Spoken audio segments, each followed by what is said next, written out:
গেলেন, যে দেখে ইহুদি ছেলেটা মুমূর্ষ, যান যান যায় যায় ভাব, বিছানায় পড়ে আছে, তার বাবা দাঁড়ানো।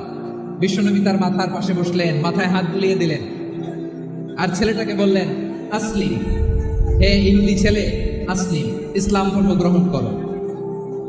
তো ছোট্ট ছেলে ভাবে, আমরা ইহুদি, এখন ইসলাম ধর্ম গ্রহণ করলে আব্বা যদি বকা দেয়, ফানাযারা ইলা ওয়াজহি আবি, ছেলেটা তার বাবার চেহারার দিকে তাকালো, দেখে আব্বা কি করে। আব্বা যদি বলে তাইলে ইসলাম ধর্ম গ্রহণ করো। ইহুদি ছেলেটা তার বাবার দিকে যখন তাকালো, ওর বাবা বলে, আতি আবুল কাসিম, আবুল কাসিম যা বলে তাই করো। আবুল কাসিম হচ্ছে বিষ্ণু ইসলামের একটা কুনিয়া, উপনাম। আমার রাসূলের বড় ছেলের নাম ছিল কাসিম। যেমন দেখবেন আমাদের এলাকায় কারো বড় ছেলের নাম যদি হয় আব্দুল্লাহ, এরা আব্দুল্লাহর বাপ বলে ডাকে। কারো বড় মেয়ের নাম যদি হয় ফাতেমা, এরা কি ডাকে? ফাতেমার বাপ বলে না? তো বিষ্ণু ইসলামের বড় ছেলের নাম ছিল কাসিম। ইহুদি বাবা বলল, আতি আবুল কাসিম, আবুল কাসিম যা বলে তাই শোনো, মানে মোহাম্মদ যা বলে তাই শোনো। এই কথা শুনে ছেলে সাহস পেয়েছে, ছেলে আবার পড়তে আরম্ভ করলো, আশহাদু আল্লাহ ইলাহা ইল্লাল্লাহ ওয়া আশহাদু আন্না মুহাম্মাদার রাসূলুল্লাহ, পড়েন আল্লাহু আকবার। বিশ্বনবীর আহ্বান শুনে ওই আহ্বানে সাড়া দিয়ে ইহুদি ছেলে শাহাদা পড়ে মুসলমান হয়ে গেল। তার হৃদয়টারে ঈমানের নূর দিয়ে আলোকিত করে দিল কে? প্রিয় ভাইরা, এবার রাসূল সাল্লাল্লাহু আলাইহি ওয়াসাল্লাম বের হয়ে আসলেন ঘর থেকে, আর বললেন, আলহামদুলিল্লাহিল্লাযী আনকাযাহু মিনান নার, প্রশংসা সে আল্লাহ, যে আল্লাহ জাহান্নামে চলে যাচ্ছিল প্রায় এমন একটা লোককে মুহূর্তের মধ্যে কালেমায়ে শাহাদাতের বদৌলতে জান্নাতি বানায় দিলেন। আওয়াজ করে পড়েন সুবহানাল্লাহ। এই হাদিস থেকে আমরা কি শিখলাম? What is the moral of the story? এক নম্বর স্টোরি হলো, প্রতিবেশী ইহুদি হোক হিন্দু হোক, যাবেন, সুসম্পর্ক রাখবেন, উপহার দিবেন, বিপদে পাশে দাঁড়াবেন, তাইলেই তো আপনাদের প্রতি, মুসলমানদের প্রতি তারা আকৃষ্ট হবে, ঠিক কিনা বলেন? আপনি যদি হিন্দুদের সাথে বৌদ্ধদের সাথে নাই মিশেন, নাস্তিকের কাছে নাই যান, ইসলামের সৌন্দর্যটা ওরা বুঝবে কেমনি? আমার অনেক হিন্দু পরিচিত ভাই আছে, ওরা আমাদের ইফতারের প্রোগ্রামে এসে একসাথে ইফতারি করে। অনেক মদখোর আমার সাথে বসে একসাথে ডিনার করে, হাফ প্যান্ট পরা, গলায় স্বর্ণের চেইন, হাতে স্বর্ণের ব্রেসলেট, আইসা আমার সাথে ডিনার করছে, আছে এরকম।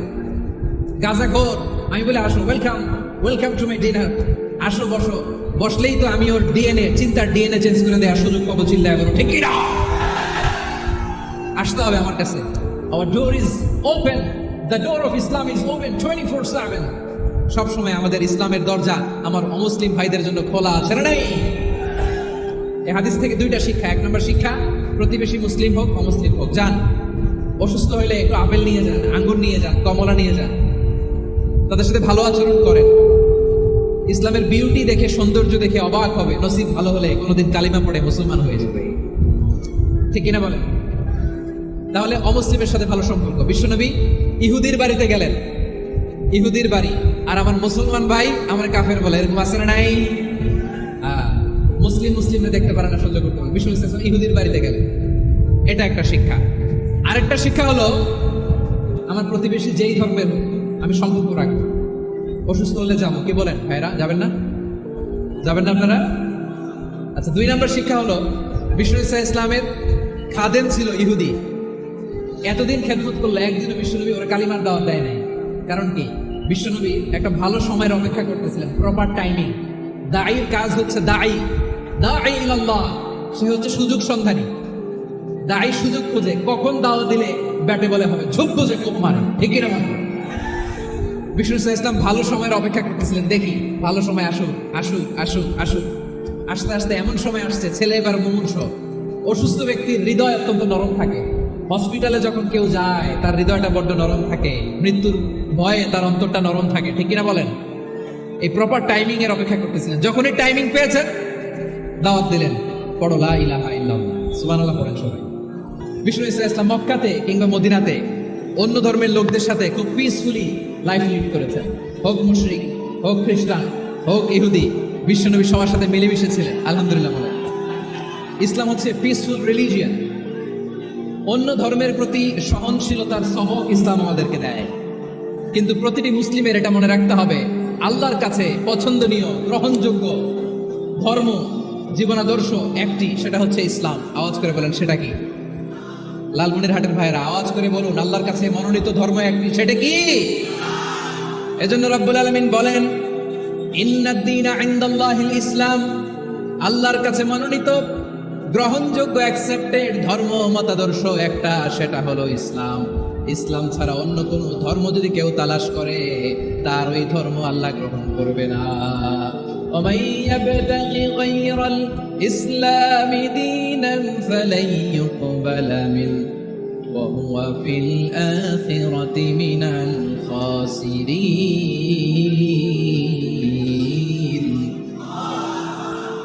Whoever seek anything except Islam, that won't be accepted from him, and he will be loser in the day of judgment. কিয়ামতের দিন ইসলাম ছাড়া কেউ যদি অন্য কোনো ধর্ম তালাশ করেছে দুনিয়াতে, তার এই মতাদর্শ গ্রহণ করা হবে না, and he will be loser.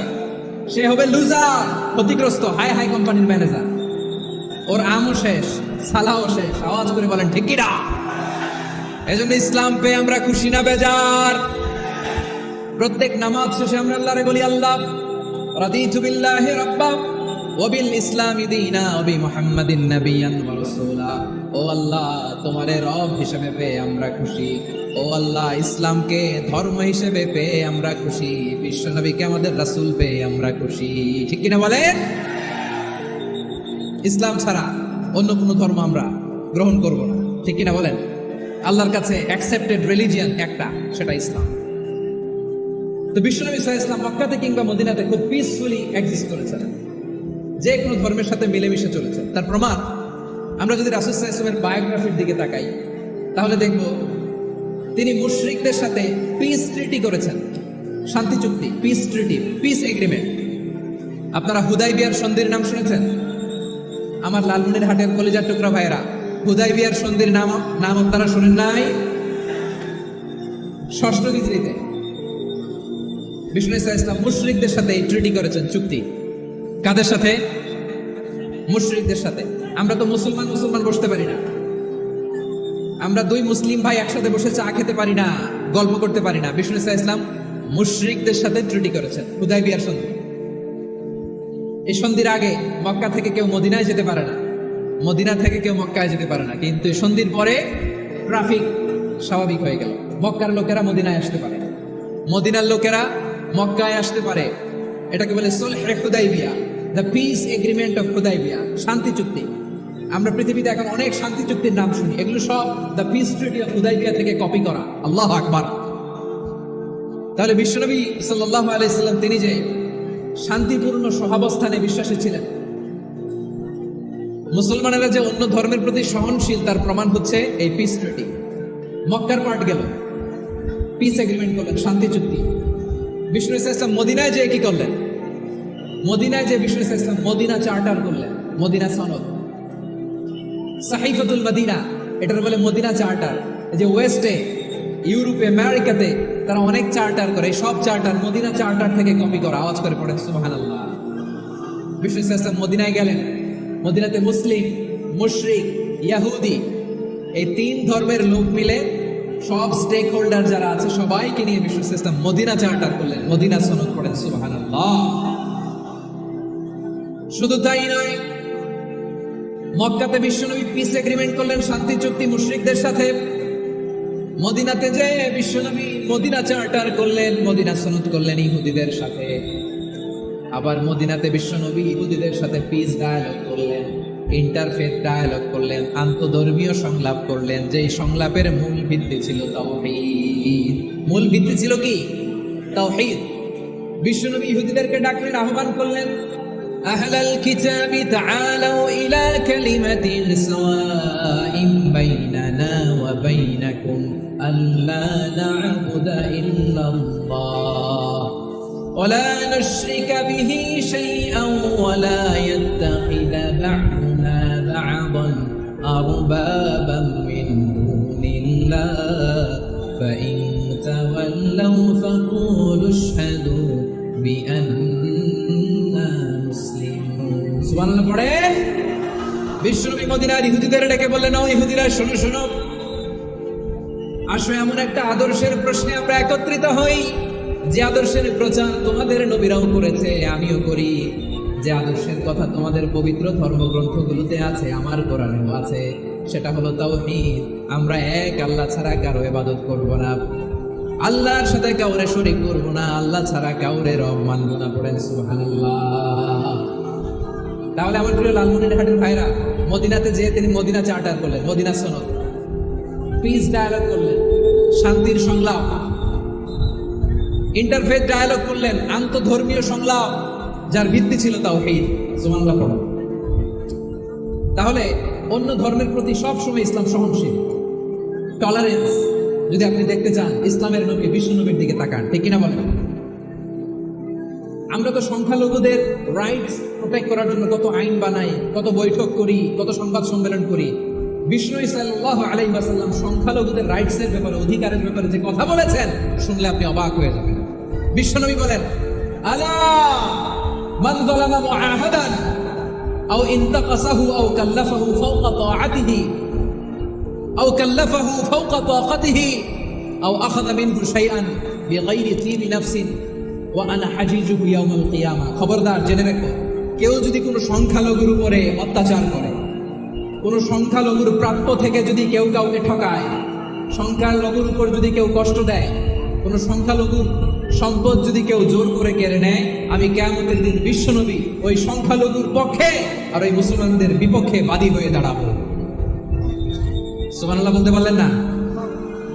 আল্লাহু আকবার। আপনি নামাজি, আপনি মুসল্লি, আপনি হাজী সাহেব, তাহাজ্জুদ পড়তে পড়তে কপালে দাগ ফেলে দিছেন, আপনার প্রতিবেশী হিন্দু, ভাবছেন আমার তো পাওয়ার আছে, ওর জমিটা দখল করি। বিশ্বনবী বলেন, কিয়ামতের দিন ওই হিন্দুর পক্ষে, তোর বিরুদ্ধে আমি বাদী হয়ে দাঁড়াবো। পৃথিবীর কোন ধর্মে এরকম স্টেটমেন্ট পাবেন? পাবেন? আপনি ভাবছেন আপনি নামাজ পড়লে হাজী সাহেব কপালে দাগ ফেলাই দিলে আপনি সেলসেলে জান্নাতে চলে যাবেন না? খবরদার। বিশ্বনবী বলেন, কোন সংখ্যালঘুর উপর যদি কেউ আক্রমণ করে, তার প্রাপ্য তাকে না দিয়ে যদি তাকে ঠকায়, তার উপর জুলুম করে, তার সম্পদ যদি কেড়ে নেয়, আমি নবী, তুমি মুসলিম হইতে পারো, মুসল্লি হইতে পারো, তার পক্ষে, তোমার বিপক্ষে আল্লাহর দরবারে বাদী হয়ে দাঁড়াবো। আচ্ছা লালমনিরহাটের ভাইরা, কথা বুঝতে পারলে আওয়াজ করে উত্তর দেন। বিশ্বনবী যদি কারো বিপক্ষে দাঁড়ায় কিয়ামতের দিন, আই রিপিট, আমি আবারও বলছি, বিশ্বনবী যদি কিয়ামতের দিন কারো বিপক্ষে দাঁড়ায়, ও তো সেলসেলে জান্নাতি, তাই না? জান্নাতিরা, যে নবীর সুপারিশ ছাড়া জান্নাতের গেটও দেখা যাবে না, ওই নবী যদি বলে তোর বিপক্ষে আমি বাদী হয়ে দাঁড়াবো, ওই জান্নাতে আর ঢোকার কোনো সুযোগ আমাদের থাকবে? এখানেই শেষ না আমার প্রিয় লালমনিরহাটের ভাইয়েরা, এখানেই শেষ নয়। বিশ্বনবী বলেন, মান কাতালা মুআহাদান, বুখারীর বর্ণনা, মান কাতালা মুআহাদান লাম ইয়ারাহ রাইহাতাল জান্নাহ। কেউ যদি, কোন মুসলিম যদি অন্যায়ভাবে কোনো সংখ্যালঘুকে হত্যা করে, কোনো হিন্দুকে হত্যা করে, কোনো বৌদ্ধরে হত্যা করে, অন্যায়ভাবে কোনো মুসলিম যদি কোনো সংখ্যালঘুরে হত্যা করে, জান্নাতে যাওয়া তো দূরের কথা, ওই মুসলিম জান্নাতের ঘ্রাণ পাবে না। সেই বুখারীর বর্ণনা, মান কাতালা মুআহাদান লাম ইয়ারাহ রাইহাতাল জান্নাহ ওয়া ইন্না রিহাহা লা ইউজাদু মিন মাসিরাতি 40 আমা। যে জান্নাতের ঘ্রাণ 40 বছর দূরের রাস্তা থেকেই পাওয়া যায়। সুবহানাল্লাহ। প্রিয় ভাইরা, এখান থেকে জান্নাতে পৌঁছতে লাগবে 40 বছর। এত দূর, কত বছর? সবাই বলেন কত বছর? এখান থেকে জান্নাতে পৌঁছতে লাগবে 40 বছর। এত দূরে থাকতেই জান্নাতের ঘ্রাণ আপনার নাকে এসে ধাক্কা মারবে। বিষ্ণুই বলেন, যে ব্যক্তি কোন সংখ্যালঘুকে হত্যা করে, জান্নাতের ঘ্রাণ তো পাবেই, জান্নাতে তো ঢুকতে পারবেই না, জান্নাতের ঘ্রাণও তার নাকে লাগবে না। বলেন নাউযুবিল্লাহ। তাহলে সংখ্যালঘুদের ব্যাপারে ইসলামে অধিকার দেয়া আছে না নাই? লালমনিরহাটের ভাইয়ের আওয়াজ করে বলেন, আমার সংখ্যালঘু হিন্দু ভাইদের রাইটস, অধিকার আমাদের ইসলামে প্রোটেক্টেড আছে না নাই? এখানেই শেষ না। বিষ্ণু ইসলাম আপনার অমুসলিম প্রতিবেশীর সাথে ভালো আচরণ করতে বলেছে। আমাদের হয় না এটা মুসলিম পাড়া, ওটা বৌদ্ধ পাড়া, হয় না? অনেক সময় হয় না এটা আমাদের মুসলিম পাড়া, ওইটা হিন্দু পাড়া, এরকম আছে না নাই? লালমনিরহাটে নাই না? আছে। হিন্দু যদি আপনার প্রতিবেশী হয়, কি করবেন? ওর কষ্ট দিবেন নাকি? কেন? ও তো হিন্দু, ও তো আমার আল্লাহরে ডাকে না, ওরা কষ্ট দিলে জায়েজ হবে না? খবরদার। বিষ্ণু ইসলাম বলেন, মান কানা ইউমিনু বিল্লাহ ওয়াল ইয়াউমিল আখির ফালিউকরিম জারাহ। যে আল্লাহ বিশ্বাস করে আর আখিরাতে বিশ্বাস করে, সেজন্য প্রতিবেশীর সাথে ভালো আচরণ করে। সুবহানাল্লাহ। কলিজা জুড়ায় যায় না আমার নবীর কথাগুলো শুনলে? যে আল্লাহ বিশ্বাস করে, যে আখিরাতে বিশ্বাস করে, সেজন্য প্রতিবেশীর সাথে ভালো আচরণ করে। এখানে বলছে মুসলিম প্রতিবেশী, বলছে নামাজি প্রতিবেশী বলছে? আল্লাহ আল্লাহ প্রতিবেশী বলছে না।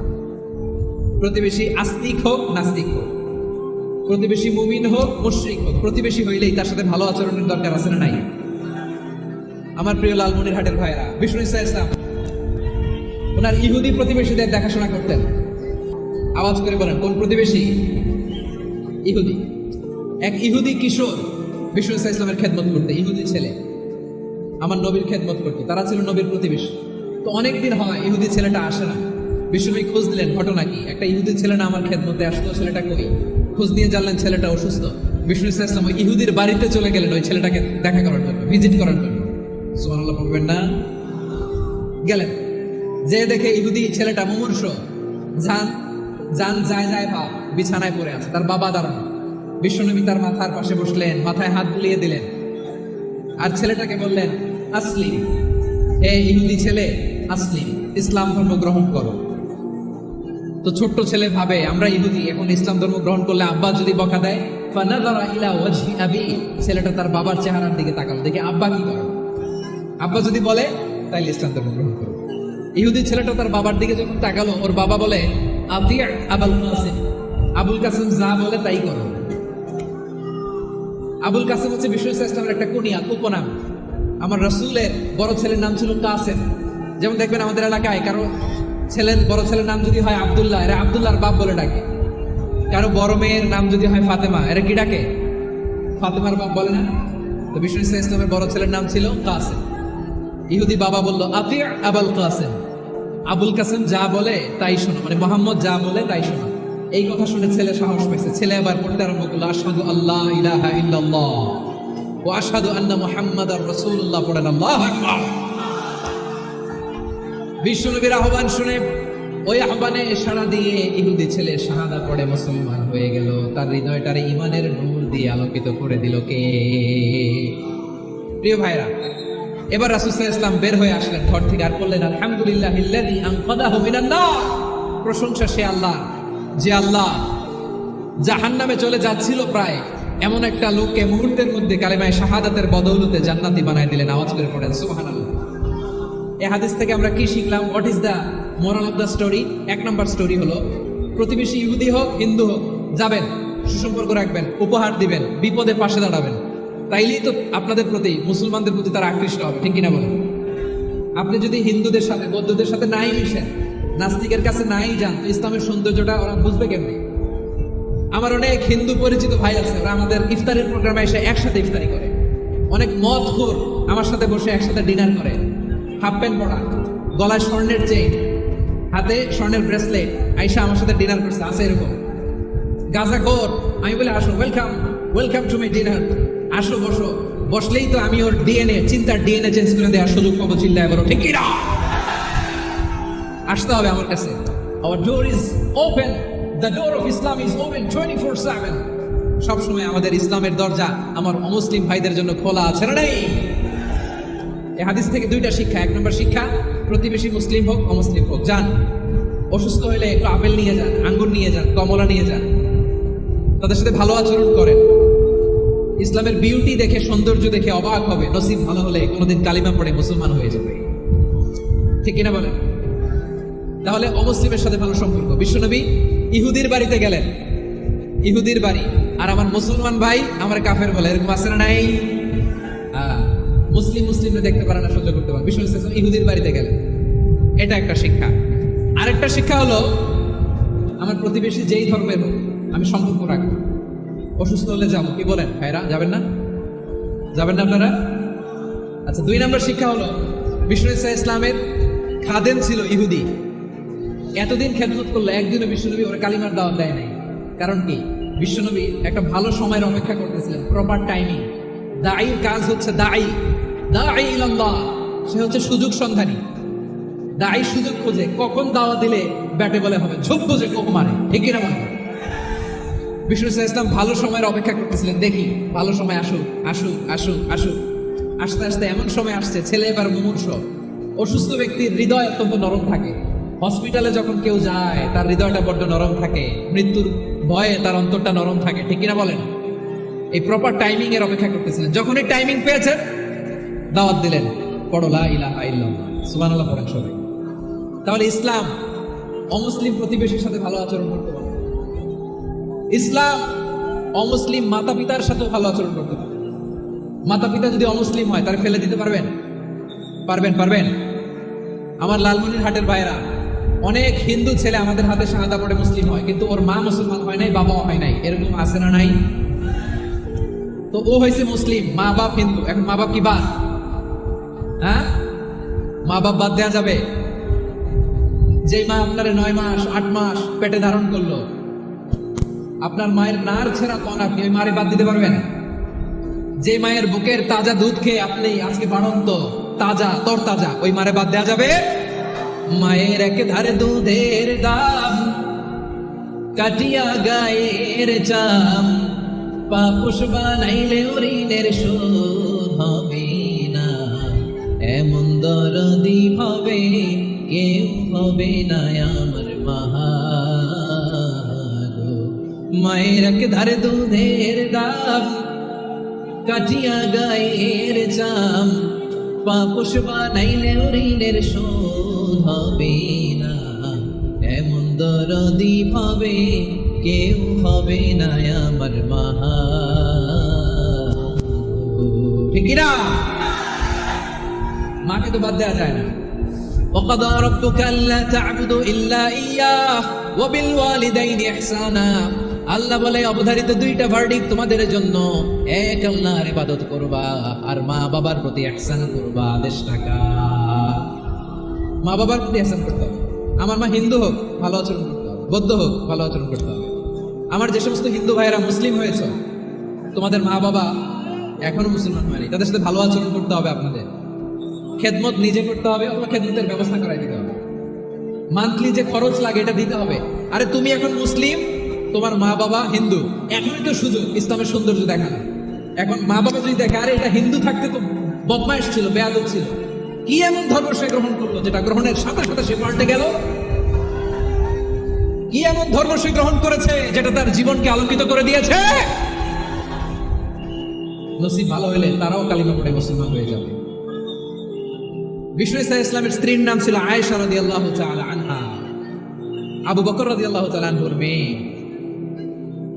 আবু বকর রাদিয়াল্লাহু তাআলা আনহুর আরেক মেয়ের নাম হচ্ছে আসমা। কি নাম? দুজনই আবু বকর রাদিয়াল্লাহু তাআলা আনহুর মেয়ে, আসমা আর আয়েশা। নাম দুটা কেমন লাগে? আসমা নামটা কেমন লাগে? আয়েশা নামটা কেমন লাগে? সবার ভালো লাগে নাই? নাম দুটো আপনাদের ভালো লাগে? লালমনিরহাটে অনাগত যদি কন্যা সন্তান হয়, যদি মনে চায় আসমা রেখে দিতে পারবেন, যদি মনে চায় আয়েশা রেখে দিয়েন। দেশে বিদেশে এয়ারপোর্টে রাস্তা ঘাটে শুধু বলে হুজুর একটা নাম দেন, আমার ছেলের একটা নাম দেন, মেয়ের একটা নাম দেন। তো আমার মনে আছে যশোরের 8 দিনের মাহফিলে আমি একটা দুটা নাম দিয়েছিলাম। আজকে লালমনিরহাটের এই প্রোগ্রামে কন্যা সন্তান যদি হয় দুটা নাম দিলাম, আসমা কিংবা আয়েশা। ইনশাআল্লাহ পড়েন। দুজন বোন, এক মায়ের, বাবা এক মা দুজন। আয়েশা রাদিয়াল্লাহু তাআলা আনহার মায়ের নাম উম্মে রুমান, আর আসমা রাদিয়াল্লাহু তাআলা আনহার মায়ের নাম কুতাইলা বিনতে আব্দুল উজ্জা। আবু বকর রাদিয়াল্লাহু তাআলা আনহু 4টা বিয়ে করেছিলেন। তো একই ঘটনা ঘটেছে এই ফ্যামিলিতে। আসমা ইসলাম ধর্ম গ্রহণ করে মুসলিমা, কিন্তু তার মা কুতাইলা মুশরিকা। আই রিপিট, বোঝার জন্য আমি আবারও বলি, আসমা রাদিয়াল্লাহু তাআলা আনহা মুসলিমা, আর আসমার মা কুতাইলা, আওয়াজ করে বুঝে থাকলে বলেন, আসমার মা মুশরিকা। তার মানে মেয়ে মুসলিম, মা অমুসলিম। ভেজাল আছে না নাই? কিন্তু কুতাইলা আর ধৈর্য ধারণ করতে পারে না। নার ছেড়া ধন, কলিজার টুকরা ধন, কলিজার টুকরা সন্তান আসমানে দেখতে বড্ড মন চায়। সাইয়েদনা আসমা রাদিয়াল্লাহু তাআলা আনহা মক্কা থেকে হিজরত করে মদিনায় চলে গেলেন। হুদাইবিয়ার পর যখন মক্কা মদিনার ট্রাফিক স্বাভাবিক হলো, মক্কার লোক মদিনায় যায়, মদিনার লোক মক্কায় আসে। কুতাইলা কলিজার টুকরা সন্তান আসমানে দেখার জন্য কিছু উপহার নিয়ে বিশাল মরু পথ পাড়ি দিয়ে মক্কা থেকে মদিনায় যায়। সুবহানাল্লাহ বলেন। এখন মা আসছে মেয়ের সাথে দেখা করতে, মেয়ে তো আর দেখা দেয় না। মেয়ে ভাবছে আমার মতো মুশরিকা অপবিত্রা, তার সাথে কি দেখা দেয়া যাবে? বিশ্বনবীর দরবারে চলে গেলেন। সুবহানাল্লাহ বলেন। কি সৌভাগ্যবান ছিল তারা, মাসলা জানার দরকার হলেই নবীর দরবারে চলে যেত। ঘরে বউয়ের সাথে ঝগড়া হলে নবীর দরবারে চলে যেত। অনেক সাহাবী বলে আমার পেটে ক্ষুধা লাগলো আমি নবীর কাছে চলে যেতাম, কারণ নবীর চেহারার দিকে তাকালেই আমার পেটের ক্ষুধা মিটে যেত। সাইয়েদানা আসমা রাদিয়াল্লাহু তাআলা আনহা বিশ্ব নবীর কাছে চলে গেলেন, যে বললেন ইয়া রাসূলুল্লাহ ইয়া হাবিবাল্লাহ ইন্না উম্মি কাদিমাতুন ইলাইয়া ওয়া হিয়া রাগিবা। আমার মা মক্কা থেকে অনেক দূর মরুর পথ পাড়ি দিয়ে উপহার সামগ্রী নিয়ে মদিনায় আমার সাথে দেখা করতে এসেছে গো নবী। আমার জানতে বড্ড ইচ্ছে হয় আমি আমার মুশরিকা মায়ের সাথে একটু দেখা করতে পারবো কিনা। আফা আসিলুহা, আগে যেমনি আমি আমার মায়ের সাথে ভালো আচরণ করতাম, যেমনি আমি আমার মায়ের সাথে সদাচরণ করতাম গো নবী, এখন আমি মুসলিমা মা মুশরিকা, এখনো কি আগের মতো সদাচরণ করতে পারবো নাকি? বিশ্বনবী বললেন নাম সিলিহা, হ্যাঁ রে আসমা, অবশ্যই অবশ্যই, আগে ঠিক যেমন তুমি তোমার মায়ের সাথে ভালো আচরণ করতে এখনো তেমনি আগের মতো ভালো আচরণ করবা। আওয়াজ করে পড়েন সুবহানাল্লাহ। কি ইসলাম আমরা পেয়েছি! কত ব্রড মাইন্ডেড আমাদের ইসলাম, কত ওপেন মাইন্ডেড ইসলাম, কত ওপেন আপ করতে পারে, চিন্তা করতে পারে। বিষ্ণু বলেন হ্যাঁ অবশ্যই, নাম সুলিহা, আগে যেমনি ভালো আচরণ করছো আসমা এখন ওইরকমই করো, পারলে আরো বাড়াই করো। সুবহানাল্লাহ বলেন। তাহলে আমার যে হিন্দু ভাইয়েরা হিন্দু বোনেরা ইমানের বদৌলতে দৌলতে আপনি ধন্য হয়েছেন, আপনার আম্মা আব্বা এখন মুসলমান হয় নাই, তাদের জন্য দোয়া করেন, তাদের জন্য দোয়া করেন, আল্লাহ যেন তাদেরকেও ইমানের দৌলত দান করেন। আমরা সবাই পড়ি আমিন, আরো জোরে পড়েন আমিন। এখন বলেন ইসলাম কি ন্যারো মাইন্ডেড রিলিজিয়ন না ব্রড মাইন্ডেড? লালমনিরহাটের যুবক ভাইয়েরা আওয়াজ করো, ইসলাম কি ন্যারো মাইন্ডেড না ব্রড মাইন্ডেড? কতটা ব্রড মাইন্ডেড দেখেন। বিশ্বনবী সাল্লাল্লাহু আলাইহি সাল্লাম অমুসলিমরা যদি নবীকে উপহার দিত ওই উপহার বিশ্বনবী গ্রহণ করতেন। সুবহানাল্লাহ বলেন। আপনার অমুসলিম বন্ধু যদি উপহার দেয় সেটাও আপনি নিতে পারবেন, যেটা নেওয়া যায়। কিন্তু আপনার বন্ধু যদি আপনার মদের বোতল দেয় নিতে পারবেন? হ্যাঁ, মদের বোতল দিলে পারবেন। আপনার বন্ধু যদি আপনার পর্ক দেয়, পর্ক শুকরের গোশত মিশ্রিত কোনো খাবার, এটা নিতে পারবেন না। হালাল যে কোনো জিনিস নিতে পারবেন। বিশ্বনবী সাল্লাল্লাহু আলাইহি ওয়াসাল্লাম অমুসলিমদের দেয়া হাদিয়া গ্রহণ করতেন। কেমন নবী ছিলেন! আমার নবীরে চিনে নেন, আমার নবীর অ্যাটিটিউড জেনে নেন। বিষ্ণু ইসলাম যখন কোনো জনপদে যেতেন 3টা অপশন নিয়ে যেতেন। প্রিয় ভাইয়ের আওয়াজ করে বলতে হবে, কোনো জনপদে গেলে আমার নবীর অপশন থাকতো কয়টা? আমার মতো 3 আঙ্গুল উঁচু করে দেখান আর বলুন, আমার নবী কোনো জনপদে গেলে কয়টা অপশন নিয়ে যেতেন? 1 নম্বর অপশন আসলিম তাসলাম। নতুন এলাকায় গেলে বলতেন আসলিম তাসলাম, ইসলাম ধর্ম গ্রহণ করো, শান্তিতে থাকবা, আমার ভাই হয়ে যাবো, আমরা ভাই ভাই, ইসলাম মানো, আমরা ভাই ভাই। অপশন নাম্বার কত? 1। যদি বলে না ইসলাম মানবো না, ওকে, অপশন নাম্বার 2, মুসলিম হওয়ার দরকার নাই, লা ইকরাহা ফিদ্দিন, ইসলামে কোনো বাড়াবাড়ি নাই। খ্রিস্টান আসো থাকো, বৌদ্ধ আসো থাকো, ইহুদি থাকতে চাও থাকো, কিন্তু আমরা যেহেতু রিজিওনাল সুপার পাওয়ার, আমাদের আন্ডারে থাকো, ট্যাক্স দিয়ে থাকো, এটার বলে জিজিয়া। আলেম যারা আছেন বুঝবেন এটার আরবিতে কি বলে, জিজিয়া। You pay us the tax, we will give you the security. তোমরা ট্যাক্স দিবা, আমরা সিকিউরিটি দিব, আমাদের আওতায় থাকবা, কেউ তোমাদেরকে আক্রমণ করতে পারবে না, আমরা নিরাপত্তা দিব। সুবহানাল্লাহ। এটা অপশন নাম্বার কত? আচ্ছা বুঝে থাকলে বলেন 1 নম্বর অপশন কি ছিল? ইসলাম। ইসলাম মানব শান্তিতে থাকবা, ভাই ভাই, আমরা ভাই ভাই। অপশন নাম্বার 2, ট্যাক্স দাও, আমরা নিরাপত্তা দিব, মুসলিম হওয়া লাগবে না। এখন 1 নম্বরও মানে না, 2 নম্বরও মানে না, মুসলিম হবে না, ভালো খ্রিস্টান থাকো, ট্যাক্স দাও, আমরা সিকিউরিটি দিব না, এটাও মানি না। বিষ্ণু বলেন তাহলে তলোয়ার আমাদের আর তোমাদের মাঝে ফয়সালা করবে, মুসলিমও হবে না, ট্যাক্স দিবা, নিরাপত্তা দিব, আমরা সুপার পাওয়ার, আমাদের আন্ডারে থাকবে, এইটাও না। তাহলে তোমাদেরকে তো আমরা বিশ্বাস করতে পারি না, কখন না কখন বিশ্বাসঘাতকতা করো, কার সাথে মিলে হাত মিলাও, তলোয়ার আমাদের মাঝে ফয়সালা করবে। তখন তিনি জিহাদের সশস্ত্র সংগ্রামের ঘোষণা দিতেন। সুবহানাল্লাহ পড়ে দেখেন, পশ্চিমারা জেহাদকে এইভাবে চিত্রায়িত করে না, ওরা জেহাদ বলতে বুঝায় তলোয়ার, হাত কাটো, গলা কাটো না।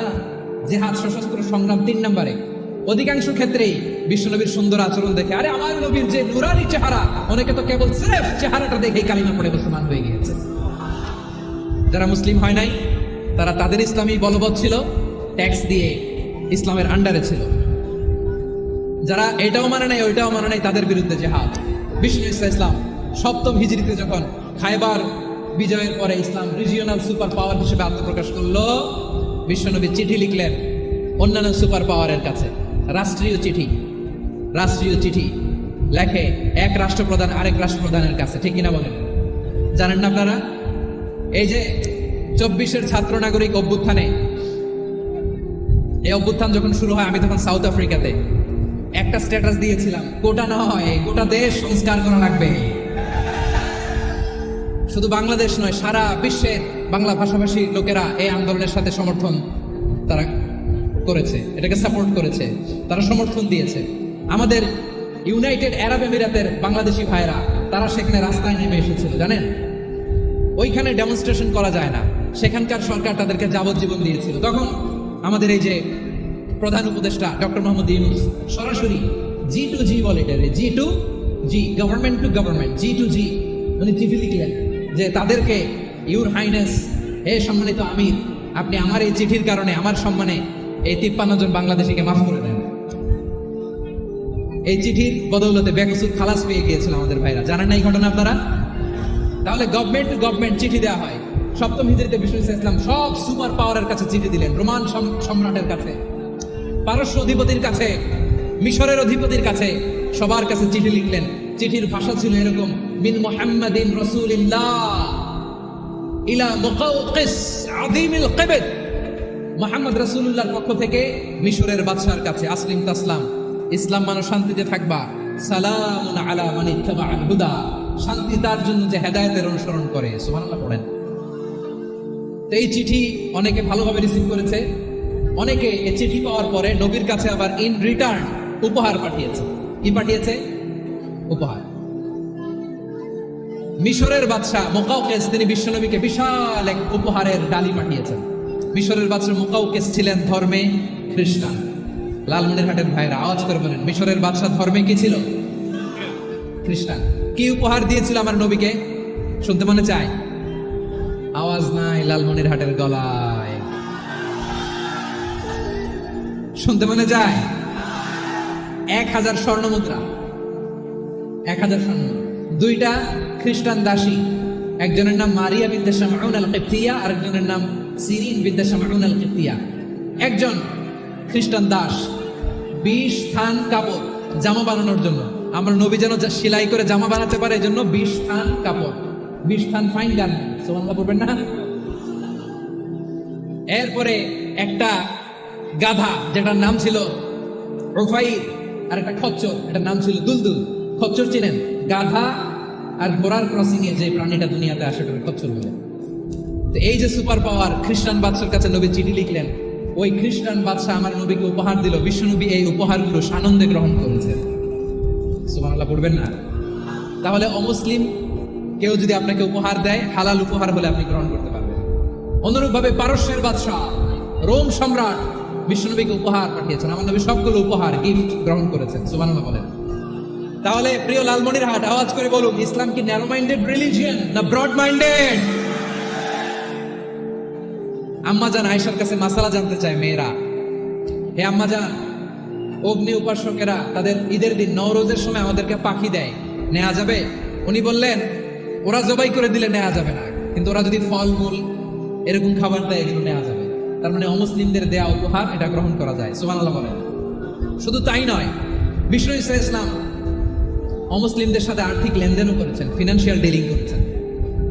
অমুসলিমদের সাথে প্রয়োজনে আপনি ফিনান্সিয়াল ডিলিং করতে পারবেন। আমরা প্রায় দেখি বাজারের মিষ্টির দোকানগুলো আমার হিন্দু ভাইদের। লালমনিরহাটে মিষ্টির দোকান, দইয়ের দোকান কারা চালায়? হিন্দুরা চালান। তারপরে যে বারবার শপ, চুল কাটে যে নাপিত, অধিকাংশ নাপিতের দোকানে কারা? আমার হিন্দু ভাইরা। তা আপনি চুল কাটতে পারবেন কিনা? পারবেন কিনা বলেন? পারবেন। তার দোকান থেকে দই মিষ্টি কিনতে পারবেন কিনা? হ্যাঁ, আমার মুসলিম ভাইয়ের দোকান থাকলে ওইটার আমি বেশি প্রায়োরিটি দিব, ঠিক কিনা? কিন্তু যদি তাদের সার্ভিস নিতে চান, প্রোডাক্ট নিতে চান, পারবেন। তার দলিল সহিহ বুখারী, আম্মা জান আয়েশা রাদিয়াল্লাহু তাআলা আনহা বলেন, ইশতারা রাসূলুল্লাহ সাল্লাল্লাহু আলাইহি ওয়াসাল্লাম মিন ইয়াহুদিয়্যিন তুআমান ওয়া রাহানাহু দিরআহু মিন হাদীদ। রাসূল সাল্লাল্লাহু আলাইহি ওয়াসাল্লাম এক ইহুদির কাছ থেকে, কার কাছ থেকে? সবাই বলে নাই কার কাছ থেকে? আমার নবী, পেয়ারা নবী এক ইহুদির কাছ থেকে জব কিনেছিল, জব, বার্লি, যেটা দিয়ে রুটি বানায়। ওই জবের দাম দেওয়ার টাকা পয়সা নবীর কাছে ছিল না। বলে নবী ওনার একটা পোশাকে মর্গেজ রেখেছিলেন, মর্গেজ, বন্ধক, যে এখন এটার দাম দিতে পারবো না, কয়েক কেজি বার্লি নিয়ে যাই আর বন্ধক হিসেবে আমার জামাটা রেখে গেলাম, যেদিন দাম দিব ওই দিন জামাটা ছুটাই নিয়ে যাই। সুবহানাল্লাহ বলবেন না? বাকিতে নিছিলেন, বাকিতে। দিরআহু মিন হাদিদ, লোহার তৈরি বর্ম, মানে যুদ্ধের পোশাক, লোহা দিয়ে বানানো। বিষ্ণুনবী বললেন কয়েক কেজি জব দাও, টাকাটা পরে দিব, এখন টাকা নাই, বন্ধক হিসেবে, মর্গেজ হিসেবে আমার জামা রেখে গেলাম, যখন টাকা দিব জামা ছুটাই নিব। আওয়াজ করে বলতে হবে সুবহানাল্লাহ। এ থেকে বোঝা গেল অমুসলিমদের সাথে ফিনান্সিয়াল ডিলিং করা যায়, অর্থনৈতিক লেনদেন করা যায়, কেনাবেচা করা যায়, প্রোডাক্ট কেনা যায়। এমনকি আমাদের মসজিদে নববীতে বারান্দায় আপনারা একটা অটোমেটিক ফ্লাইং আমব্রেলা দেখছেন? সূর্য যখন বাড়ে মসজিদে নববীর বারান্দায় ইয়ার্ডের মধ্যে অটোমেটিক্যালি কিছু আমব্রেলা আছে, সাঁ করে খুলে যায়, আর সূর্যের তাপ লাগে না। আবার সন্ধ্যাবেলায় এই আমব্রেলাগুলো ওরা ক্লোজ করে ফেলে, দেখেন নাই না? দেখছেন? এই মসজিদে নববীকে সর্বোচ্চ উন্নত মানের কনস্ট্রাকশন ইনফ্রাস্ট্রাকচার ডেভেলপ করার জন্য কর্তৃপক্ষ কিছু অমুসলিম ইঞ্জিনিয়ারের, ডিজাইনারের সহায়তা নিয়েছিল। সুবহানাল্লাহ বলেন। কোন দলিলের ভিত্তিতে? এই দলিলের ভিত্তিতে যে বিষ্ণু ইসলাম অমুসলিমদের সাথেও লেনদেন করেছেন। আওয়াজ করে বলতে হবে আল্লাহু আকবার। শুধু তাই নয়, ইন কেস অফ ইমার্জেন্সি, প্রয়োজনে ইসলামের খাতিরে, ইসলামকে সামনের দিকে এগিয়ে নিয়ে যাওয়ার জন্য অমুসলিমদের সাপোর্ট নেওয়া জায়েজ আছে। সুবহানাল্লাহ বলেন। অমুসলিমদের সাপোর্ট নেয়া, তাদের থেকে অর্থ নেয়া, পলিটিক্যাল সাপোর্ট, পলিটিক্যাল অ্যাসাইলাম নেওয়া জায়েজ আছে। আমাদের অনেক বিশ্ববরেণ্য দায়ীরা আমেরিকায় অস্থায়ীভাবে অ্যাসাইলাম নিয়ে থাকে, নিজের দেশে গেলে ফাঁসিতে ঝুলাই দিবে। যুগ যুগ ধরে দায়ীদের উপরে এরকম অত্যাচার আর নির্যাতন আছে না নাই? মিশরের অনেক দায়ীরা পাশ্চাত্যে যেয়ে থাকে, এই যে তারা পলিটিক্যাল অ্যাসাইলাম নিয়ে থাকে, রাজনৈতিক আশ্রয়, এটা জায়েজ আছে না? এটা যে জায়েজ আছে তার প্রমাণ স্বয়ং বিশ্বনবী সাল্লাল্লাহু আলাইহি ওয়াসাল্লাম পলিটিক্যাল সাপোর্ট নিয়েছিলেন অমুসলিমদের কাছ থেকে। সুবহানাল্লাহ বলেন। খুব মজাদার একটা ঘটনা শুনবেন, আপনাদের আগ্রহ দেখে তো মনে হয় না শোনার ইচ্ছা আছে? আছে? আছে? গলায় জোর আছে? লিল্লাহি তাকবীর, লিল্লাহি তাকবীর, নারে তাকবীর। মাশাআল্লাহ। আমার ভাইরা, বিশ্বনবীর বয়স তখন প্রায় 51 বছর। কত বছর? বিশ্বনবীর সবচেয়ে কাছের মানুষ খাদিজা রাদিয়াল্লাহু তাআলা আনহা ইন্তেকাল করেছেন। বিশ্বনবী বড্ড কষ্ট পেলেন, হৃদয়টা ভেঙে খান খান। যিনি ঘরের ভেতরে বিশ্বনবীকে সান্ত্বনা দিতেন, ভালোবাসা দিতেন, বাইরে গেলে কুরাইশরা বকাঝকা করে, অত্যাচার করে, কিন্তু আম্মাজান খাদিজা রাদিয়াল্লাহু তাআলা আনহা ঘরটারে এমন শান্তির নীড় বানায় রেখেছেন, এই ঘরের ভিতরে ঢুকলে বিশ্বনবীর কলিজাটা ঠান্ডা হয়ে যেত। এজন্য রব্বুল আলামিন বলেন, খাদিজা, ও আমার বান্দি খাদিজা, জান্নাতে এমন স্পেশাল একটা ঘর আমি তোমার জন্য রেডি করে রেখেছি। ওই ঘরের মধ্যে কোনো আওয়াজ নাই, ওই ঘরের মধ্যে কোনো নয়েজ নাই, ওই ঘরে কোনো বিশৃঙ্খলা নাই। কারণ মক্কার জমিনে আমার নবী কুরাইশদের বিশৃঙ্খলা, নয়েজ আর ঝামেলাগুলোকে উপেক্ষা করে যখন তোমার ঘরের ভিতরে ঢুকতো, ঘরটারে তুমি শান্তির নীড়, ঠান্ডা, নীরব, নিস্তব্ধ, নিঝুম আর শান্তির নীড় বানিয়ে রেখেছো। এজন্য জান্নাতে স্পেশাল একটা শান্তির নীড় আমি তোমারে উপহার দেব। ওই প্রিয়তমা স্ত্রী খাদিজা ইন্তেকাল করলেন, বিশ্বনবী হৃদয় ভেঙে খান খান।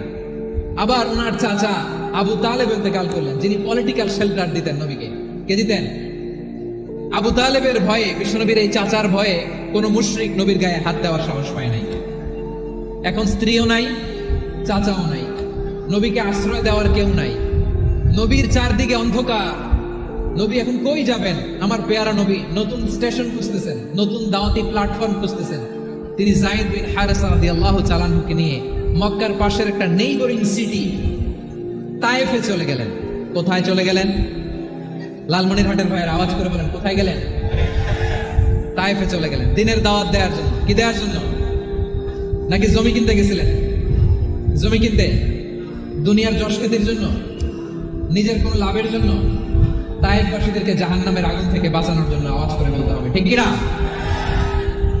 বিশ্বনবী বিশাল মরুপথ, পাহাড়ি পথ পাড়ি দিয়ে তায়েফের মরুজমিনে গেলেন কোরআনের দাওয়াত নিয়ে, ইমানের দাওয়াত নিয়ে। কিন্তু তায়েফের লোকেরা বিশ্বনবীর দাওয়াতকে শুধু প্রত্যাখ্যান করেই থামে নাই, তারা বিশ্বনবীর সাথে অত্যন্ত খারাপ আচরণ করেছে। বিশ্বনবীকে শারীরিকভাবে হেনস্থা করেছে, আমার নবীকে শারীরিকভাবে অত্যাচার করেছে। আমার পেয়ারা নবীর গায়ে পাথর মেরেছে, বিশ্ব নবীর গা বেয়ে ঝরঝর করে রক্ত ঝরেছে, নবী জামিনের মধ্যে লুকিয়ে পড়েছেন, আবার মেরেছে, আবার নবী হাঁটতে শুরু করলেন, পেছন থেকে আবার মেরেছে, আবার নবী রক্তাক্ত হয়ে জামিনের মধ্যে লুটিয়ে পড়লেন, আবার মেরেছে। বিশ্ব নবীর মতো এত সুশ্রী মানব, বিশ্ব নবীর মতো এত শুভ্র মানব, বিশ্ব নবীর মতো এমন চমৎকার দেহাবয়ব দিয়ে রব্বুল আলামিন কাউকে বানান নাই। এরকম চমৎকার মানুষটাকে তারা তায়েফের ওই জমিনে রক্তাক্ত করেছে। বিশ্বনবী দুনিয়ার কোনো স্বার্থের জন্য সেখানে যান নাই, নিজের কোনো লাভের জন্য, প্রাপ্তির জন্য যান নাই, তায়েফবাসীদের জাহান্নামের আগুন থেকে বাঁচাতে গিয়েছে। ঠিক কিনা বলেন? খেয়ে না খেয়ে দিনী প্রচারের কাজে নিজেকে দিয়েছো বিলিয়ে, তায়েফের কাফিরেরা চিনল না সে আলো, দুষ্ট ছেলেদের পিছু দিল লেলিয়ে, পাথরের আঘাতে ক্ষত বিক্ষত হয়ে সারা শরীর থেকে রক্ত ঝরে। হে রাসূল তোমাকে ভুলি আমি কেমন করে, হে রাসূল তোমাকে ভুলি আমি কেমন করে। পারেন না আপনারা? ধরুন আমার সাথে। হাজার ব্যথা বেদনার পরে ফিরে আসনি তুমি আপন ঘরে, দিনের আলো তুমি ছড়িয়ে দিতে, চলে গেলে মদিনায় মক্কা ছেড়ে। হে রাসূল তোমাকে ভুলি আমি কেমন করে, হে রাসূল তোমাকে ভুলি আমি কেমন করে। ঠিক কিনা বলে? প্রিয় ভাইরা, তায়েফের ছেলেরা নবীকে রক্তাক্ত করলো। আমার নবী কই যাবে? কই যাবে? মক্কায় জায়গা নাই, তায়েফে জায়গা নাই।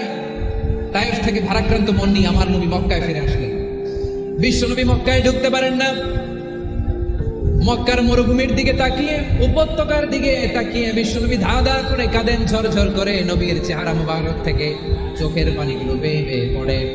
আমার জন্মস্থান, আমার শৈশব, কৈশোর, যৌবন কেটেছে এই মক্কায়, আমার এলাকায় আমি ঢুকতে পারি না। বিশ্বনবী মক্কার অনতি দূরে দাঁড়িয়ে জায়েদকে পাঠালেন, জায়েদ যাও দেখো কেউ আমাকে সাপোর্ট করার মতো আছে কিনা, যাও অমুকের কাছে যাও।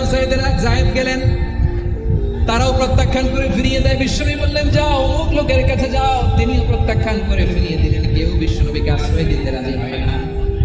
নিজ জন্মভূমিতে বিতাড়িত বিশ্বনবী সর্বশেষ বিশ্বনবী বললেন যাও মুতঈম ইবনে আদির ঘরে যাও।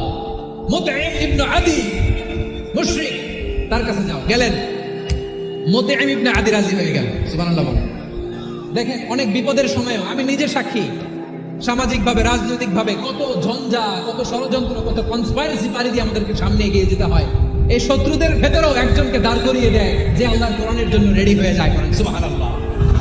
মুতঈম ইবনে আদি, আল্লাহ তার মনকে নরম করে দিলেন। মুতঈম বলে, মুহাম্মদ আমি তোমাকে আশ্রয় দিব। তার দুই ছেলেকে পাঠালেন, যাও খোলা তলোয়ার নিয়ে, স্কর্ট দিয়ে, গার্ড অফ অনার দিয়ে মোহাম্মদকে মক্কায় ঢুকাও, আর বলো আমি আমান দেব। আমান কি দিব? আমান মানে সিকিউরিটি, নিরাপত্তা।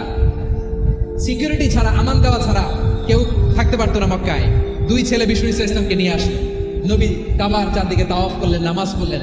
আবু জাহেল, উতবা, শাইবা, ওয়ালিদ ইবনে মুগীরা সবাই দেখে, কেউ কিছু করতে পারে না। কারণ মুতঈম ইবনে আদি ঘোষণা দিয়েছেন, আমি মুহাম্মদকে আমান দিয়েছি, মুহাম্মদের গায়ে যেন কেউ স্পর্শ না করে। আওয়াজ করে পড়েন সুবহানাল্লাহ। নবীর এই বিপদ কালে মুহূর্তে মুতঈমের হৃদয়টারে নরম করে দিল কে? আচ্ছা, লালমনির হাটের ভাইরা বলেন, এই মুতঈম কি মুসলিম ছিল না মুশরিক? সবাই বলতে হবে মুসলিম না মুশরিক? তাহলে মুশরিকের কাছ থেকে নবী পলিটিক্যাল অ্যাসাইলাম, আধুনিক রাষ্ট্রবিজ্ঞানের ভাষায় পলিটিক্যাল অ্যাসাইলাম যেটাকে বলে, রাজনৈতিক আশ্রয়, ওনার আমান বা নিরাপত্তার এই ঘোষণায় তিনি মক্কায় ঢুকলেন। যতদিন নিরাপত্তা ছিল ছিলেন। মুতঈম যখন মারা গেল, বিষ্ণু ইসলাম হিজরত করে মদিনায় চলে গেলেন। সুবহানাল্লাহ। কিন্তু মুতঈম যে বিশ্বনবীর উপকার করছে এটা বিশ্বনবী বলে নাই। আমাদের অনেকে আছে, উপকার করার পরে আর খেয়াল থাকে না, খাওয়ার পরে গলা দিয়ে নামলে আর খেয়াল থাকে না। এরকম আছে না নাই? আমার নবী বলে নাই। বদরের প্রান্তরে 70 জন কাফেরকে যখন বন্দী করে বিশ্বনবীর সামনে হাঁটু গেড়ে দাঁড় করানো হলো, বসানো হলো, 70 জন কাফের। কয়জন? বিশ্বনবী তাদের দিকে তাকিয়ে বললেন, সহিহ বুখারীর বর্ণনা, লাউ কানাল মুতঈম ইবনে আদি হাইয়ান থুম্মা কাল্লামানি হাউলাইন নাতনা লা তারাকতুহুম লাহু।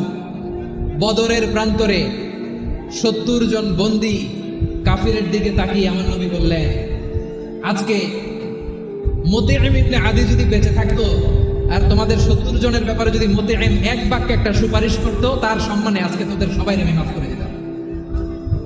সুবহানাল্লাহ নাই? ওই যে চিল্লাচিল্লি যে কথা বোঝে নাই, কোন জিনিস মিস করছে ওরা নিজেরা বোঝে নাই। বিশ্বনবী মুতিঈমের এই সাহায্যের কথা বলে নাই। 70 জন মুশরিক হাঁটু গেড়ে বসা, নবী চাইলে এখনই এক্সিকিউশন অর্ডার দিতে পারে।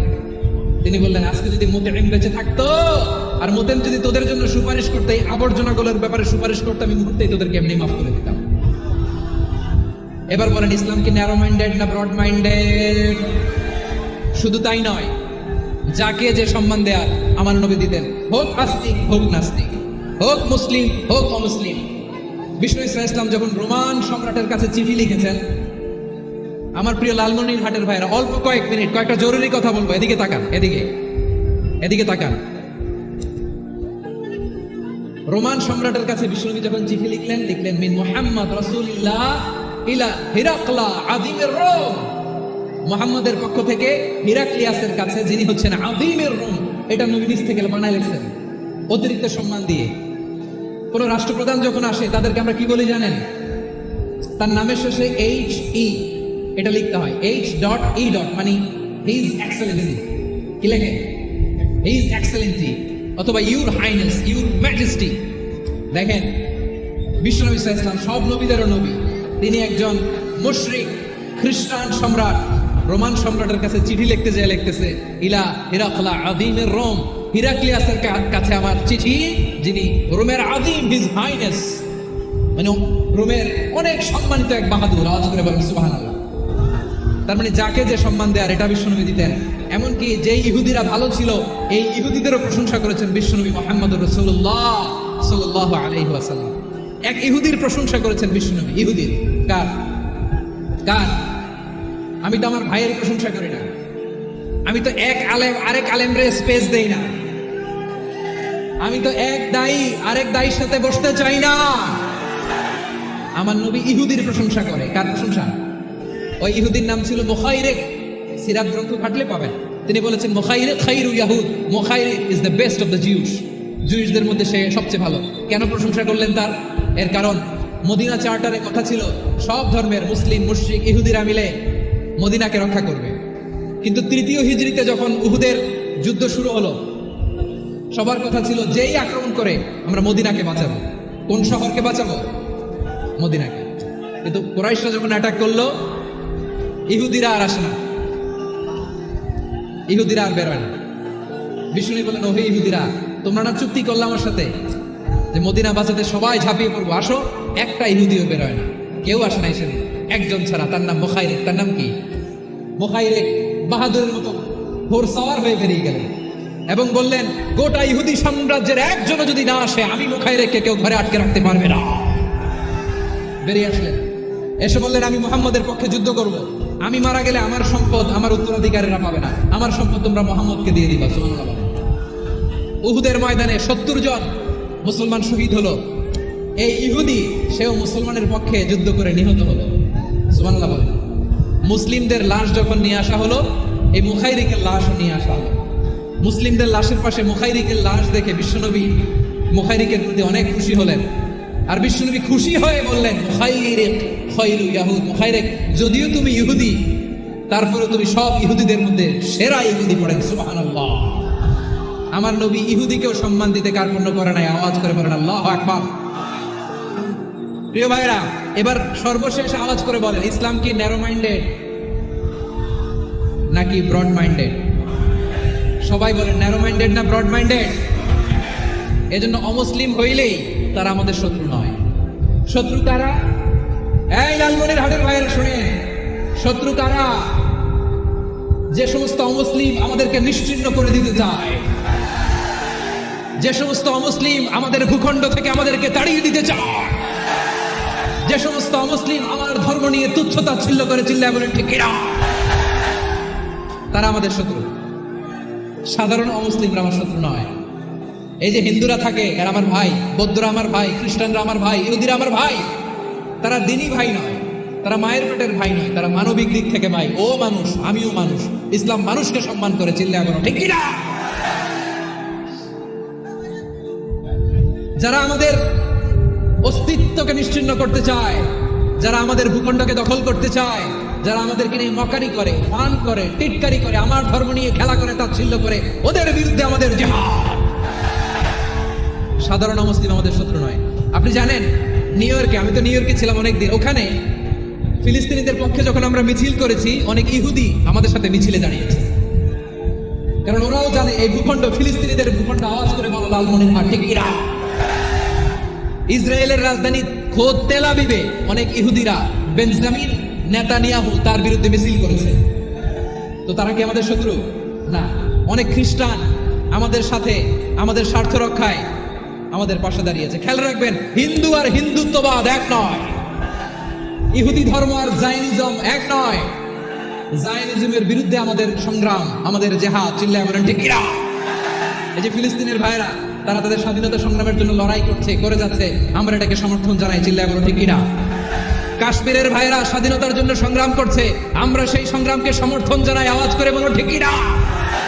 যারাই আমাদের ইসলামকে নিশ্চিহ্ন করতে চায়, তাদের বিরুদ্ধে আমাদের সংগ্রাম, আওয়াজ করে বলতে হবে ঠিক কিনা?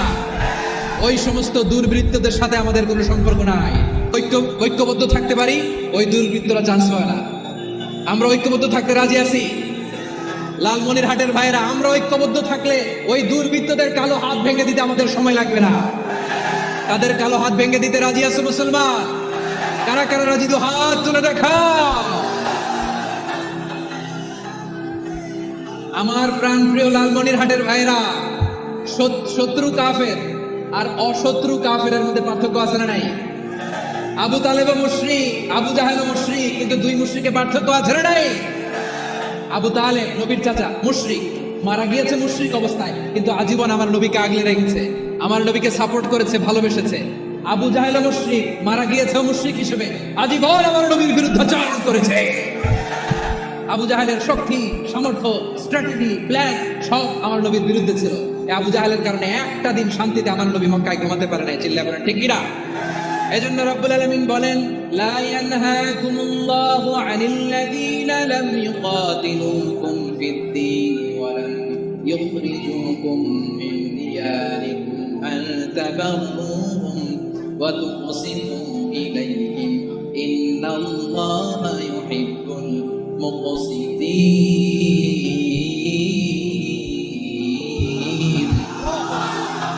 আল্লাহ বলে, গোলামেরা শোনো শোনো, যে সমস্ত অমুসলিম তোমাদের সাথে ধর্মযুদ্ধে লিপ্ত হয় না, তোমাদের বিরুদ্ধে যে সমস্ত মুসলিম অস্ত্র ধরে না, যে সমস্ত মুসলিম তোমাদেরকে তোমাদের জন্মস্থান থেকে, ভূখণ্ড থেকে তাড়িয়ে দেয় না, তাদের সাথে ভালো আচরণ করতে আমি আল্লাহ নিষেধ করি নাই। তাদের সাথে সদাচরণে কোনো নিষেধাজ্ঞা নাই, বরং তাদের সাথে সদাচরণ করো, এটাই আমি আল্লাহ চাই।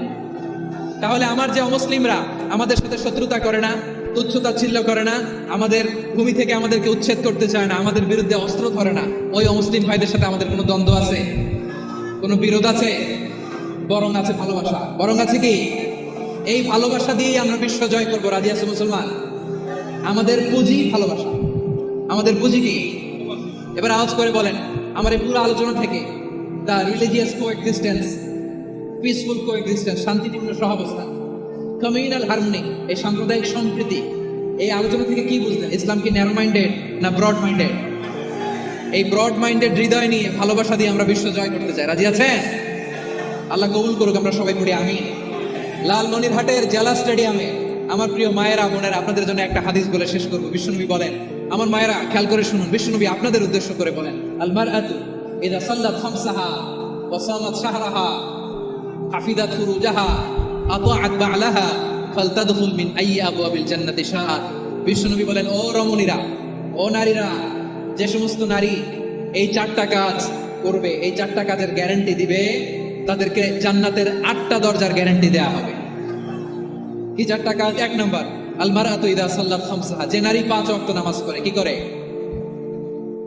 জেলা স্টেডিয়ামে অবস্থানরত আমার নারীরা, বোনেরা, বিশ্বনবী আপনাদেরকে 4টা কাজের কথা বলেছেন, খুব বেশি না। 4টা করলে 8 জান্নাতের দরজা সব খোলা। কোনটা দিয়ে যাবে? যেটা দিয়ে মনে চায়। 1 নাম্বার 5 ওয়াক্ত নামাজ। আমার বোনেরা জোহরের নামাজ পড়তে পড়তে এটা আসরে নিয়ে যায়, আসর পড়তে পড়তে এটা মাগরিবে নিয়ে যায়, এরকম আসরে নাই, লালমনিরহাটে হয়তো নাই। আমার বোনেরা এটা করবেন না। ইন্না সালাতা কানাত আলাল মুমিনিনা কিতাবাম মাওকুতা, সময় মতো পড়বেন। সামাত শাহরা, রমাদানের রোজাগুলো রাখবেন। হাফিজাত ফুরুজাহা, যে নারী তার চরিত্রকে হেফাজত করে, তার প্রাইভেট হেফাজত করে, তার লজ্জাস্থান হেফাজত করে। ও মায়েরা, আপনার এই গর্ব যে কত দামি আপনি জানেন না। আপনার এই গর্ব থেকে জন্মাবে আগামী সালাহুদ্দিন আল আইয়ুবী, আপনার গর্ব থেকেই জন্মাবে ইমাম আল মাহদি আল মুনতাযা, আপনার পেট থেকে জন্মাবে আবু সাইদের মতো বীর সৈনিক, আপনার পেট থেকে জন্মাবে মুগ্ধের মতো বীর মুজাহিদ। আপনি জানেন না কে আসবে আপনার পেট থেকে। সময়টাকে কাজে লাগান, ইসলামকে বুঝেন, মানেন, আমাদের ইসলামিক লেকচারগুলো শুনেন, আমরা যে বার্তাগুলো, ইনস্ট্রাকশনগুলো, দিক নির্দেশনাগুলো আপনাদের খেদমতে রাখি, এগুলো মেনে চলুন। আপনিই পারেন আপনার ঘরটাকে জান্নাতের টুকরা বানাতে। একটা family, it's a very big institution and you are the MD, the managing director of this institution. চিল্লায় বলেন ঠিক এরা। চাইলেই পারেন ঘরটারে জান্নাতের টুকরা বানাতে। 5 ওয়াক্ত সালাত, রমাদানের রোজা, নিজের চরিত্রের হেফাজত, ও আতাআত বালাহা, স্বামীর আনুগত্য, এটাতে অনেকে ভুল করে থাকে। হায়রে আমার বোনেরা, স্বামীর আনুগত্যকে এটা নিজের অপমান মনে করবেন না। আপনার স্বামী আপনার সবচেয়ে বড় গার্ডিয়ান, তিনি আপনার সবচেয়ে ভালো চায়। নারী কখনো গার্ডিয়ানশিপের বাইরে থাকতে পারে না। হয় আপনি বাবার গার্ডিয়ানশিপের ভেতরে, বাপ না থাকলে ভাই আপনার গার্ডিয়ান, ভাই না থাকলে চাচা গার্ডিয়ান, বিয়ের পরে আপনার স্বামী আপনার গার্ডিয়ান। শরিয়া সম্মত স্বামীর আদেশগুলো আপনি মেনে চলবেন, কিন্তু শরিয়া বিরুদ্ধ কোনো আদেশ মানতে আপনি বাধ্য নয়। আওয়াজ করে বলুন সবাই ঠিক কিনা? এই 4টা কাজ যদি কোনো নারী করে, বিষ্ণু বলেন জান্নাতের 8টা দরজা খোলা, তোমার যেটা দিয়ে মনে চায় সেটা দিয়ে জান্নাতে তুমি এন্ট্রি নিতে পারবা। আমরা এখানে লালমনিরহাটের সোহরাওয়ার্দী ময়দানে আজকে যেন একত্রিত হতে পারলাম, আল্লাহর জান্নাতের জন্য একত্রিত হতে পারে। আল্লাহ তুমি তৌফিক দান করো। আল্লাহ আমার এই কলিজার টুকরা যুবক ভাইদেরকে তুমি ওমরে ফারুকের মতো কবুল করো। জেলা স্টেডিয়ামে অবস্থানরত আমার মা বোনদেরকে তুমি ফাতেমার মতো, খাদিজার মতো কবুল করো। আমাদের কলিজার টুকরা সন্তানদেরকে তুমি সালাউদ্দিন আল আইয়ুবীর মতো কবুল করো।